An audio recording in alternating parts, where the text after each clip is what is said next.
As you guys know, sentences are the building block of a language. मतलब sentences किसी भी language के building block होते हैं जिस पे पूरी इमारत खड़ी होती है। ठीक है, तो सेंटेंसेस के बाद जो सबसे इंपॉर्टेंट चीज़ आती है वो होती हैं पैराग्राफ्स। यानी सेंटेंसेस से कैसे पैराग्राफ बनाना है, इसी चीज़ को हम राइटिंग स्किल्स बोलते हैं। क्योंकि बात तो सारी पैराग्राफ्स की है। Other we are writing a story, we are writing an essay, a letter, कुछ भी लिख रहे हैं। ठीक है, बना तो वहाँ पे पैराग्राफ्स ही रहे हैं, तो पैराग्राफ को कैसे बनाना है, how to make a strong paragraph. तो आज के हम लेक्चर में यही देखेंगे। अस्सलाम वालेकुम लेडीज एंड जेंटलमैन, आज के इस लेक्चर को पूरा लाजमी देखिएगा क्योंकि आज बहुत ही इंपॉर्टेंट टॉपिक पे हम बात करेंगे। ये हमारा जो राइटिंग का हमारे जो एक सीरीज चल रही है उसका थर्ड लेक्चर है। So without wasting any time, let's dive into it. Topic is building strong paragraphs. सबसे पहले हम ये देख लेते हैं कि स्ट्रक्चर ऑफ अ पैराग्राफ क्या होता है। एक पैराग्राफ का स्ट्रक्चर क्या होता है। A paragraph is a group of sentences that share a central idea और टॉपिक। बात क्या हुई, ग्रुप ऑफ सेंटेंसेस हैं, काफ़ी सारे सेंटेंसेस मिलके पैराग्राफ्स बनाते हैं। ठीक है, और यहाँ पे एक और चीज़ हो गई कि यहाँ पे एक सेंट्रल आइडिया या टॉपिक होता है। मतलब पूरा पैराग्राफ किसी एक ही चीज़ के बारे में होता है। ऐसा नहीं होता कि एक ही पैराग्राफ में आप मगरिब मशरिक सारा कुछ मिला दो। ठीक है, तो एक ही मेन आइडिया पे आपको बात करनी होती है एक पैराग्राफ में। ठीक है, second point is each paragraph should have a clear purpose and contribute to the overall thesis और आर्गुमेंट ऑफ द एसे। मतलब हर पैराग्राफ का एक क्लियर पर्पस होना चाहिए, हमारे पास एक वजह होनी चाहिए कि हम इस पैराग्राफ को क्यों लिख रहे हैं। ठीक है, और पूरा वो जो हमारा थीसिस है, हमारा कोई एसे है, कुछ भी है, उसमें वो एक अच्छा कंट्रीब्यूशन करे ना, कोई फ़ायदा भी तो हो उसका। ठीक है, ऐसे ही हम पैराग्राफ्स नहीं लिखेंगे ना जिसका कोई फ़ायदा ही नहीं हो। तो हमारा पैराग्राफ ऐसा होना चाहिए जो हम जो भी अपना पीस ऑफ राइटिंग लिख रहे हैं उसमें हमारे लिए वो फ़ायदेमंद हो। Fine, next is a well structured paragraph consist of 3 main components. अब ये स्ट्रक्चर ऑफ पैराग्राफ की बात करें तो उसमें 3 मेन कंपोनेंट्स होते हैं। ठीक है, अब वो 3 मेन कंपोनेंट्स कौन कौन से हैं। The first one is topic sentence. अब ये टॉपिक सेंटेंस क्या होता है। This sentence introduces the main idea of the paragraph and sets the tone for the rest of the content. Topic sentence हमारे पैराग्राफ में पहला सेंटेंस होता है और इसको टॉपिक सेंटेंस इसलिए कहते हैं क्योंकि ये पूरे टॉपिक को इंट्रोड्यूस कर देता है, हमें बता देते हैं। एक टॉपिक सेंटेंस पढ़ने से रीडर को आइडिया हो जाता है कि पूरे पैराग्राफ में किस चीज़ के बारे में बात होगी। ठीक है, तो ये हो गया टॉपिक सेंटेंस। नेक्स्ट आ जाते हैं इसमें स्पॉटिंग डिटेल्स। अब वो जो टॉपिक सेंटेंस था उसको स्पॉट करने के लिए डिटेल्स होती हैं। ठीक है, these sentences provide evidence, examples और explanations to support the topic sentence। हमने जो टॉपिक सेंटेंस लिखा था उसके बारे में ही यहाँ पे एविडेंस, कुछ सबूत हो सकते हैं, कुछ एग्जांपल्स हो सकती हैं, कुछ एक्सप्लेनेशंस हो सकती हैं। ठीक है, वो सारी स्पोर्टिंग डिटेल्स होगी, किसको सपोर्ट करेंगी, टॉपिक सेंटेंस को। उसके बाद जो थर्ड इसमें मेन कंपोनेंट होता है वो होता है कंक्लूडिंग सेंटेंस। कंक्लूड मतलब जहाँ पे इख्तिताम हो रहा है, ख़त्म हो रहा है। This sentence summarises the main point of the paragraph and may transition to the next paragraph. यहाँ पे दो काम हो सकते हैं, या तो ये है कि वो जो पैराग्राफ हमने जो लिखा है पूरा उसको वहाँ पे जाके समराइज कर देना है, एक लाइन में बता देना है कि जी ये बात थी पूरा पैराग्राफ में। ठीक है, और या फिर हो सकता है कि ये ट्रांजिशन भी प्रोवाइड कर दे नेक्स्ट पैराग्राफ की कि नेक्स्ट में हम ये बात करेंगे। ठीक है, तो मेन चीज़ें कौन सी हो गई, 3। सबसे पहला टॉपिक सेंटेंस, हमने उसमें डिफाइन कर देना है कि हमारे पूरे जो आइडिया क्या है उस पैराग्राफ का। सेकंड, हमारे पास स्पॉटिंग डिटेल्स, उस टॉपिक सेंटेंस को सपोर्ट करने के लिए डिटेल्स होंगी वहाँ पे। ठीक है, वो एविडेंस हो सकते हैं, एग्जांपल्स हो सकती हैं। ठीक है, एक्सप्लेनेशंस, कुछ भी। और थर्ड कौन सा हो गया, कंक्लूडिंग सेंटेंस, जो उस पूरे पैराग्राफ को कंक्लूड करेगा। ठीक है, नेक्स्ट हम चलते हैं स्ट्रक्चर का, हमें पता चल गया। अब जो मोस्ट इंपॉर्टेंट चीज़ है स्ट्रक्चर के बाद पैराग्राफ में, it's coherence and unity. Coherence क्या है, coherence ensures that the ideas in the paragraph flow logically and are connected to each other। मतलब उनमें एक कनेक्शन रहे। ठीक है, ऐसा ना हो कि एक पैराग्राफ या एक सेंटेंस जो है वो दूसरे सेंटेंस से मैच ना कर रहा हो, या एक पैराग्राफ दूसरे से पैराग्राफ से मैच ना करो। तो उनमें जो है ना वो एक तसलसल होना चाहिए, एक उनमें कनेक्शन होना चाहिए। ठीक है, एक फ्लो होना चाहिए, एक फ्लो दिखना चाहिए कि पहले जो है लाइक फॉर एग्जांपल पहले असलम आया, फिर उसने खाना खाया, फिर वो बाहर गया।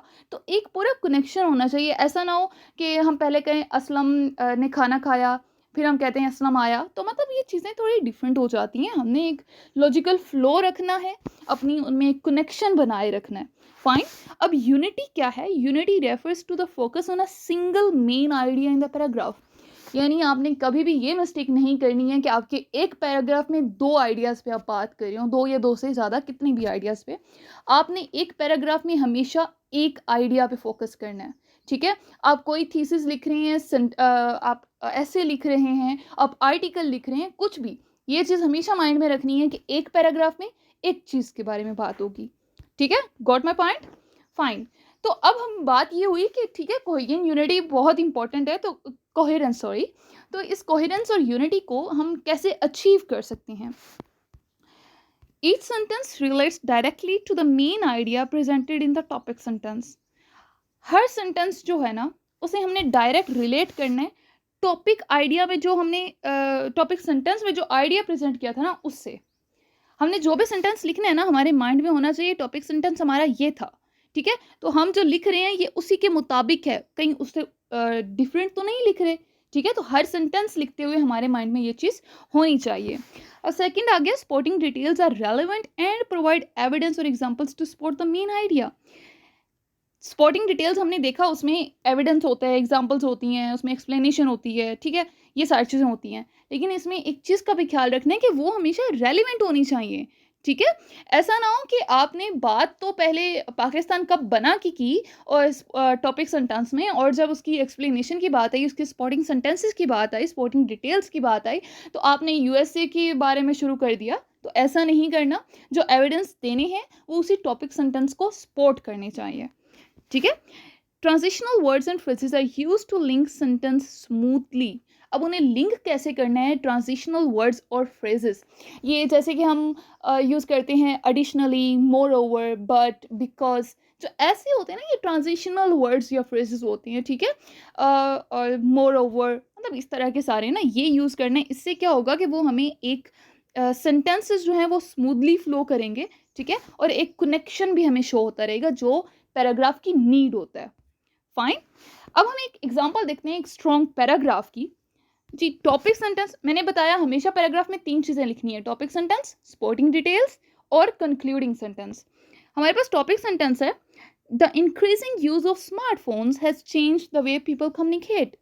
कि जो ये स्मार्टफोन्स दिन ब दिन बढ़ते जा रहे हैं, इनकी वजह से, इनका जो इस्तेमाल बढ़ता जा रहा है, इनकी वजह से लोग किस तरह से बातचीत करते थे, गुफ्तगू करते थे, वो तरीका बदल रहा है, ठीक है? या बदल गया है। अब उसमें स्पॉटिंग डिटेल्स क्या लिखी? People can now easily connect with each other through instant messaging apps and social media platforms. अब देखें, यहाँ पे उन्होंने एक एग्जांपल दे दी है, तो आप इस चीज़ को देखें, ये जब सेंटेंस लिखा गया तो माइंड में वो टॉपिक सेंटेंस था ना, कि किसके बारे में बात करनी है, हमने स्मार्टफोन्स के यूज़ के बारे में बात करनी है, ठीक है? तो यहाँ पे उन्होंने कह दिया कि अब लोग जो है आसानी से कम्युनिकेट कर सकते हैं, किसके थ्रू कर सकते हैं, कनेक्ट हो सकते हैं आपस में, मैसेजिंग ऐप्स के थ्रू, सोशल मीडिया प्लेटफॉर्म्स के थ्रू, इन सब चीज़ों के थ्रू। एडिशनली, यहाँ पे वो ट्रांजिशनल वर्ड आ गया, ठीक है? Additionally, smartphones enable video calls, कि स्मार्टफोन से हम वीडियो कॉल भी कर सकती हैं, allowing face to face interactions regardless of geographical barriers. Barriers कहते हैं ना रुकावटों को, तो कोई जियोग्राफिकल, कोई हमारी जो एरिया है उसकी कोई भी बैरियर्स, कोई रुकावटें नहीं रहती, हम किसी से भी फेस टू फेस इंटरेक्शन कर सकते हैं, वीडियो कॉल्स कर सकते हैं, ये सारी चीज़ें। तो ये थी स्पॉटिंग डिटेल्स जो स्पॉट कर रही थी हमारे टॉपिक सेंटेंस को, कि वाकई ही जो यूज़ है स्मार्टफोन का, उसने लोगों की जो बात करने का तरीका है उसे बदल दिया है। अब इसको हम कंक्लूड किस तरह से करेंगे? As a result of this changes, मतलब इस जो ये तब्दीलियाँ आई हैं, इनके नतीजे में क्या हुआ है? People have become more connected and accessible to each other than even before. मतलब लोग एक दूसरे से और ज़्यादा जुड़ गए हैं और एक दूसरे को ज़्यादा एक्सेसिबल हैं, फराहम है, ठीक है? जितना पहले थे उससे कहीं ज़्यादा। समझ आई? यहाँ पे आपने देखा होगा कि टॉपिक सेंटेंस में एक मेन आइडिया था, स्पॉटिंग डिटेल्स में उसी आइडिया के बारे में डिटेल्स थी, और कंक्लूडिंग सेंटेंस में उसी आइडिया को समराइज कर दिया गया। Got my point? ये था एक स्ट्रॉन्ग पैराग्राफ। ये है पैराग्राफ जैसा हमने लिखना है, चाहे हम ऐसे लिख रहे हैं, स्टोरी है, थीसिस है, आर्टिकल है, कुछ भी, इस चीज़ को हमेशा माइंड में रखना है। अगर हमें एक पैराग्राफ लिखना आ जाए ना, तो कोई भी आर्टिकल कुछ भी लिखना मुश्किल नहीं होगा, क्योंकि ऐसे आर्टिकल, थीसिस ये क्या है? कॉम्बिनेशन ऑफ पैराग्राफ्स, ठीक है? सो यहाँ पे अब हमारे पास एक एक्सरसाइज़ होगी, एक बेसिकली एक क्वेश्चन कह लें या कुछ भी, प्रैक्टिस एक्सरसाइज है। इसमें मैंने आपको टॉपिक सेंटेंस दिया है। Climate change is a global issue that requires urgent action. कि क्लाइमेट जो चेंज है ना, ये जो मौसम में तब्दीली आ रही है, ये एक ग्लोबल इशू है, पूरी दुनिया का मसला है, जिससे पे अर्जेंट एक्शन की ज़रूरत है। अब आपने क्या करना है? आपने इसके दो लिखने हैं सपोर्टिंग सेंटेंसेस, ठीक है? दो सपोर्टिंग डिटेल्स, वहाँ पे एविडेंस लिखें, एग्जाम्पल लिखें, कुछ भी एक्सप्लेनेशन लिखें, कुछ भी, ठीक है? और एक कंक्लूडिंग सेंटेंस। ये आप सबकी असाइनमेंट है, ये आपने लिखनी है और सबमिट करवानी है। फाइन, आप लोग खुद भी लिख के खुद को आप कर सकते हो, असेस कर सकते हो, लेकिन अगर मुझे सबमिट करवाना चाहें तो आप इसको सेंड कर सकते हो कमेंट बॉक्स में, whether in a group etcetera. Fine. So आज का हमारा टॉपिक यहीं तक था। हमने एक बहुत ही इंपॉर्टेंट टॉपिक को डिस्कस किया है। नेक्स्ट जो है उसमें हम इंशाल्लाह थीसिस स्टेटमेंट और उन सब चीज़ों के बारे में देखेंगे। सो या, थैंक यू।